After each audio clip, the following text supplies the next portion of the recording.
"Were you born in this country?" And I was immediately offended. And I said, "Yeah, I was born in this country." And then she says, "Do you have any kids?" I said, "No, I don't have any kids." She then asked me if I was married. And then I said, "No, ma'am, I am not married." She says, "How old are you?" I said, 19. "May I help you find something?" She then says, "You are the most beautiful girl I have seen." And I said, "Oh, thank you." And then she says, "I think you could be the next Miss USA." I'm in the Army, okay? We don't do pageants in the Army. She then asked me to meet her at Starbucks the very next day before my next shift at Target. And apparently I was a pretty open-minded 19-year-old because I actually agreed to meet her the very next day. The next day she brought this foot-tall stack of pageant books and proceeds to convince me to enter into a state pageant. So 3 months later, I compete in my first pageant and I lose. I go back the second year, compete in the state pageant. I lose. Go back the third year, compete in the state pageant and lose.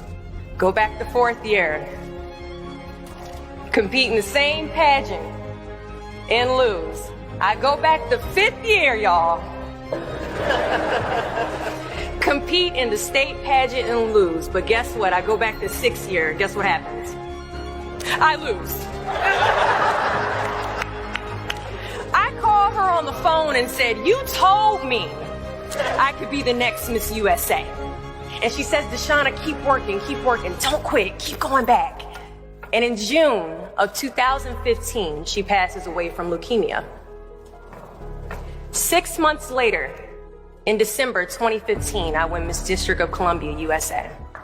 And 6 months after that, in June of 2016, I become the first soldier to win Miss USA.